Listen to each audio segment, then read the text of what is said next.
Hello friends, मैं अमित। आज हम लोग इंग्लिश ग्रामर में words showing contrast means opposite दिखाने वाले वर्ड्स में हम लोग वर्ड्स के यूज को देखेंगे। तो कौन कौन से वर्ड्स के यूज आज हम लोग देखेंगे, तो देखेंगे ऑल्दो, इसी ढंग से हम लोग देखेंगे दो, इवन दो, उसके बाद हम लोग देखेंगे हाउ एवो, फिर हम लोग देखेंगे इन स्पाइट ऑफ और डिस्पाइट तो यहां हम लोग देखेंगे कि इन सारे का हिंदी क्या है, के बावजूद मींस कॉन्ट्रास्ट दिखाने वाले वर्ड्स हैं। ऑल्दो, दो, इवन दो। ऑल्दो, दो और इवन दो इसका मतलब होता है हालांकि, या इसी को हम लोग बोल सकते हैं के बावजूद या इसके बावजूद। हाउएवर का मतलब होता है हालांकि, फिर भी। इसके बाद हम लोग देखेंगे इन स्पाइट ऑफ और डिस्पाइट, इसका मतलब होता है के बावजूद मीन्स इन सारे वर्ड्स का एक मीनिंग अगर हम लोग समझें तो यह कंट्रास्ट दिखाने वाले वर्ड्स है, मीन्स अपोजिट आइडियाज को लिंक करने वाले वर्ड्स हैं। तो ऑल्दो, दो, इवन दो, however, in spite of, despite के का मीनिंग अगर एक ही है तो इसके इसमें डिफरेंसेस क्या है, इसके यूजेज में क्या डिफरेंस है, हम लोग कहां हाउएवर का यूज कर सकते हैं, कहां इन स्पाइट ऑफ का यूज कर सकते हैं, कहां डिस्पाइट का यूज कर सकते हैं, ये सारी चीजें हम लोग आज देखेंगे। तो यहां हम लोग देखते हैं सबसे पहले ऑल्दो, दो और इवन दो के यूजेस। तो ऑल्दो, दो और इवन दो। ऑल्दो एक फॉर्मल वर्ड है। फॉर्मल का मतलब ये है कि आप ऑफिशियली लिखने में या फिर ऑफिशियली कोई भी चीजों में हम लोग ऑल्दो का यूज ज्यादा करेंगे। इसी ढंग से हम लोग देखेंगे कि दो एक कैजुअल या लेस फॉर्मल, कैजुअल या इनफॉर्मल भी बोल सकते हैं हम लोग इसको, इनफॉर्मल वर्ड है। मींस इसको हम लोग यूज करते हैं स्पीकिंग लैंग्वेज में, स्पोकन इंग्लिश में। इसी ढंग से हम लोग देखेंगे इवन दो क्या है, इवन दो ज्यादा एम्फेसिस करता है कंट्रास्ट दिखाने वाले मींस अपोजिट आइडियाज को बहुत ज्यादा एम्फेसिस करता है। मींस ऑल्दो और दो से ज्यादा एम्फेसिस करता है इवन दो, अब इसके हम लोग एग्जांपल्स देखेंगे, जैसे although it was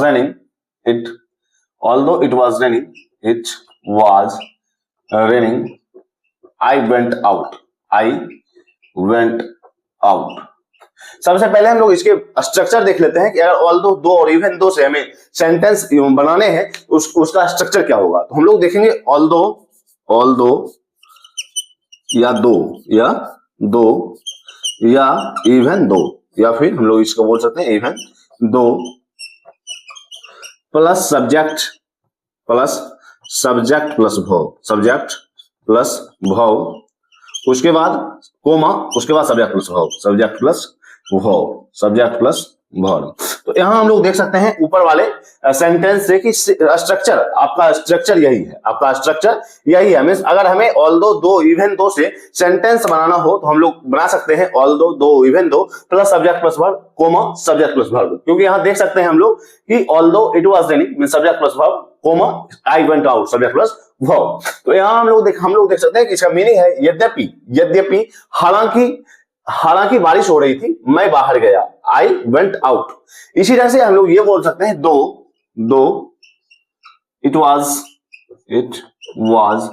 raining I went out. इसी तरह से हम लोग ये बोल सकते हैं even though she studied hard, even though she studied well या हार्ड, शी फेल्ड, अगर सी की बात हो रही है तो सी की बात करेंगे, शी फेल्ड। यद्यपि इवन दो क्या करता है कि आपके दो या ऑल्दो से ज्यादा अपोजिट वाले आइडियाज को एम्फेसिस करता है। Even though she studied well, उसने पढ़ाई की बहुत अच्छे तरीके से, बहुत ही अच्छे तरीके से, या even though she studied hard, उसने कड़ी मेहनत के बावजूद वह फेल कर गई, वह पास नहीं हुई, वह फेल हो गई। तो हम लोग इवन दो से यूज कर सकते हैं कि अगर आपको आइडियाज अगर आपको ज्यादा एम्फेसिस करने हैं तो हम लोग इवन दो का यूज करेंगे। अभी हम लोग इसके और भी एग्जांपल्स लेंगे। तो सबसे पहले हम लोग इसके स्ट्रक्चर देख लेते हैं। स्ट्रक्चर होता है ऑल्दो या फिर इसी तीनों के इसके बाद हम लोग यूज करते हैं प्लस सब्जेक्ट प्लस वर्ब, इसी को हम लोग मेन क्लॉज बोलते हैं, subject plus verb comma subject plus verb. इसको बनाने के अगर हम लोग ऑल्दो इवन दो और दो से सेंटेंस बना रहे हैं तो हम लोग सब्जेक्ट प्लस वर्ब कोमा और सब्जेक्ट प्लस वर्ब का यूज करेंगे। अब हम लोग और भी एग्जांपल्स लेते हैं, जैसे दो she is young, she is young, she is very intelligent, she is intelligent means हालांकि वह अभी छोटी है लेकिन वह बहुत तेज है, हालांकि मीन्स छोटी होने के बावजूद वह तेज है। इसी ढंग से हम लोग देख सकते हैं he is lazy, he is lazy though I like him, I like him. यद्यपि वह मीन्स उसके आलसी होने के बावजूद, यद्यपि हालांकि वह आलसी है लेकिन फिर भी मैं उसे पसंद करता हूं। तो इसे ये हम लोग समझ सकते हैं कि दो का यूज हम लोग स्टार्टिंग में, मिडिल में या एंडिंग में यूज कर सकते हैं। इसी ढंग से हम लोग देखेंगे अब हाउएवर का यूज। हाउएवर का मतलब होता है हालांकि या फिर भी, लेकिन हाउएवर से अगर हम लोग सेंटेंस बनाते हैं तो इसके स्ट्रक्चर अलग होते हैं, हम लोग स्ट्रक्चर की बात करें अगर तो हम लोग इसमें अगर हाउएवर में स्ट्रक्चर की बात करें तो यहां होता है सेंटेंस, पहले हम लोग सेंटेंस 1 की बात करते हैं, सेंटेंस 1 पूरा होगा, उसके बाद हाउएवर की बात होगी, हाउएवर का यूज होगा, उसके बाद कोमा का यूज और सेंटेंस 2 मींस सेकंड की बात करेंगे, मींस पहले फर्स्ट सेंटेंस उसके बाद हाउएवर कोमा फिर सेकंड सेंटेंस। इसके एग्जांपल से हम लोग समझते हैं he worked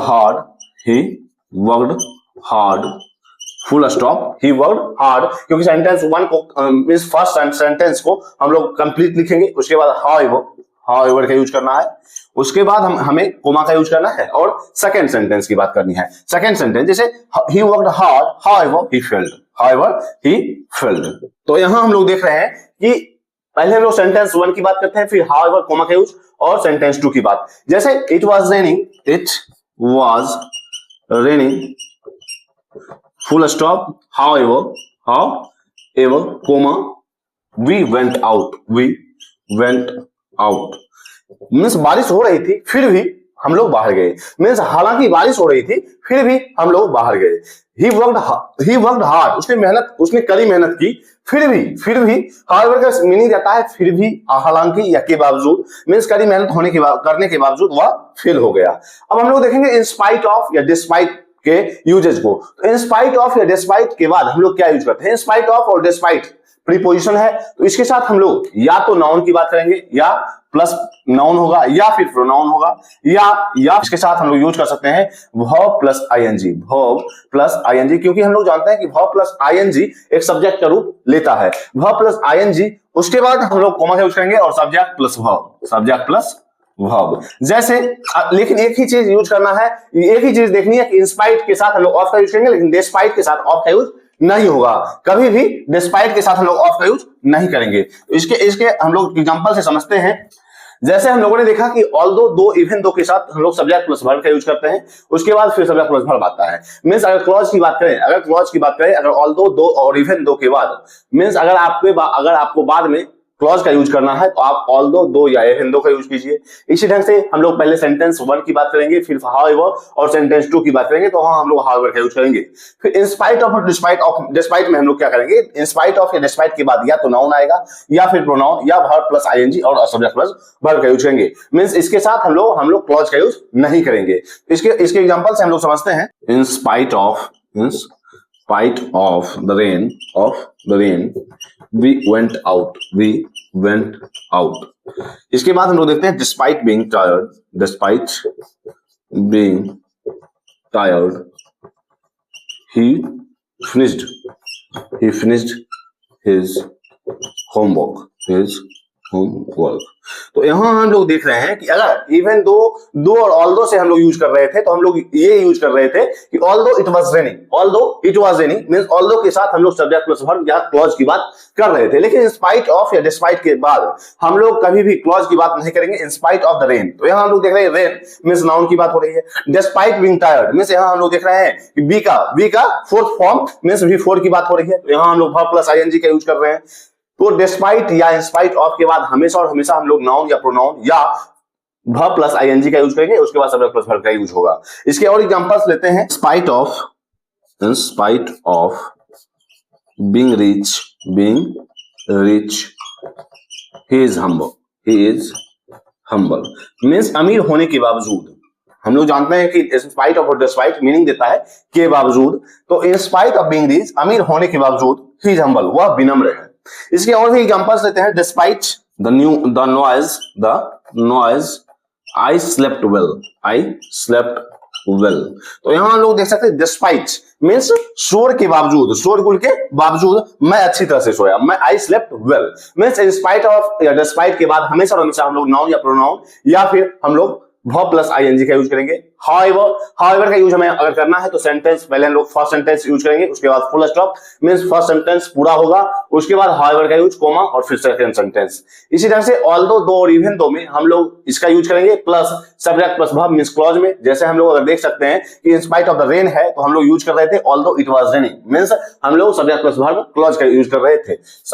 although, though, even दो थोड़ा सा ज्यादा एम्फसाइज करता है, ऑल्दो और दो से दो कैजुअल है या इनफॉर्मल बोल सकते हैं, और ऑल्दो एक फॉर्मल वर्ड है। ये सारे वर्ड्स क्या है? कॉन्ट्रास्ट शोइंग वर्ड्स है, कॉन्ट्रास्ट वर्ड्स शोइंग कॉन्ट्रास्ट। तो यहां हम लोग ऑल्दो, दो और इवन दो के बाद सब्जेक्ट प्लस वर्ब और कोमा और सब्जेक्ट प्लस वर्ब का यूज कर रहे होते हैं। तो हम लोगों ने अभी जो भी वर्ड्स आइडियाज के अपोजिट आइडियाज को शो कर रहे थे, अपोजिट आइडियाज के को लिंक कर रहे थे, उनके बीच डिफरेंसेस को देखा कि हम लोग although, even though, however, in spite of या डिस्पाइट में क्या यूजेस हैं, क्या डिफरेंसेस हैं। तो यहां हम लोग देख सकते हैं कि इन स्पाइट ऑफ या डिस्पाइट के बाद अगर हम लोग अगर क्लॉज की बात कर लेते हैं, अगर क्लॉज का यूज कर लेते हैं तो वो गलत हो जाएगा। इन स्पाइट ऑफ या डिस्पाइट के बाद हमेशा और हमेशा हम लोग नाउन या प्रोनाउन या वर्ब प्लस आईएनजी का यूज करना है। हाउएवर के स्ट्रक्चर को अगर हम लोग देखते हैं तो पहले हम लोग सेंटेंस की बात करते हैं, उसके बाद हाउएवर, उसके बाद सेकंड सेंटेंस की बात करते हैं। यही डिफरेंसेस हैं हम लोग यूज करने में। अगर ऑल्दो की जगह हाउएवर का यूज कर देते हैं तो गलत हो जाएगा, या फिर इन स्पाइट ऑफ की जगह ऑल्दो का यूज कर देते हैं तो वो गलत हो जाएगा। क्यों? क्योंकि इन स्पाइट ऑफ के बाद हम लोग जानते हैं नाउन या प्रोनाउन आता है, जबकि ऑल्दो और दो और इवन दो के साथ हम लोग जानते हैं कि क्लॉज या सब्जेक्ट प्लस वर्ब का यूज होता है। तो अभी हम लोगों ने कॉन्ट्रास्ट शोइंग वर्ड्स में डिफरेंसेस को समझा। तो आज तक के लिए इतना ही, मिलते हैं कल। अगर आपने इंग्लिश ग्रामर विद हमें को सब्सक्राइब नहीं किया है तो जरूर सब्सक्राइब करें, इससे भी इंपॉर्टेंट टॉपिक आपके साथ शेयर किए जाएंगे। तब तक के लिए बाय।